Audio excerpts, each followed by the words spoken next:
Remember Me poses the difficult question of whether a game's value should be based on its creativity or its technical execution.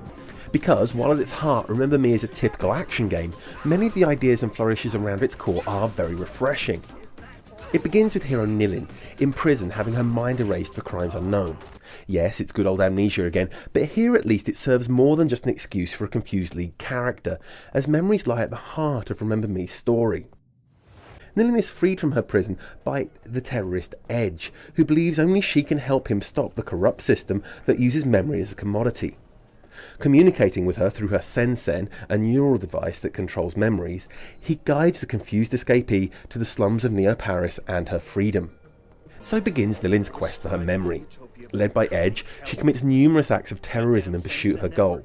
Along the way, seeing the results of her actions, she also starts to question if the ends truly justify the means, and if Edge's cause is the right one. What Remember Me does well is its manipulation of memory as a storytelling device.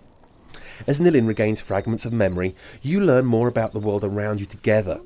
Stealing others' memories also helps you fill in these gaps, along with unlocking new powers and offering solutions to the game's puzzles. The most exciting element of all this, however, is Nilin's ability to manipulate memories. Using her own Sensen, she's able to hack into the minds of others, altering their recall of the past. It's an interesting mechanic, as you watch the target relive moments from their past and then scrub through events, altering small factors to change their memory. Rewinding through memories, elements that can be changed show up as glitches, which can then be activated with the tap of a button, allowing events to play out differently. For example, tricking somebody into believing they've lost the need to save a loved one could stop them acting a certain way and make them more pliable to Nilin's cause.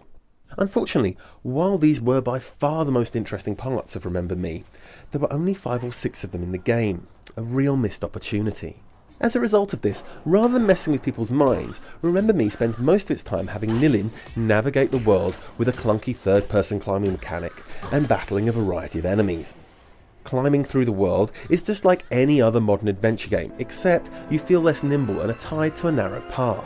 Nilin's sluggish pace is only saved by the look of the world. The towering Neo-Paris is wonderfully well realised as she moves through each of the distinct areas. There are some moments of awe as she lifts herself high above the bleached white world, contrasted well against other areas such as the disgusting and impoverished slums. A host of camera effects also add to the world's look. From conveying dizzying heights to disorientating impacts, Remember Me makes good use of its camera to add drama to the more scripted scenes. Unfortunately, the camera is not always well behaved, often following Nilin too closely and creating tricky angles. This proves especially frustrating in combat, as when leaping over enemies, you will frequently end a combo as Nilin locks onto a new opponent. Luckily, the fighting is not as stilted as the navigation. Entering combat, everything gets more nimble, as Nilin is able to vault, dodge and attack enemies with ease. Remember Me has only a handful of combos, but the crafting system allows them to be quite versatile. A combo could just be a punch punch punch, but each blow's effect can be customised to increase health, speed up cooldown or deal extra damage. While the constant drip of new moves that can be found throughout the game means that Remember Me can be a tad handholdy, it's an interesting twist on a classic system that allows combat to have depth without needing to memorise hundreds of combos. Remember Me has a great story with some fantastic ideas undermined by the fact it leans too heavily on what it does poorly. If every level ended with a memory reconstruction rather than a tedious boss fight, this could have been one of my favourite games of the year, but as it is, this is a game I will only remember for its novel concept. Only a militant believes that the ends always justify the means.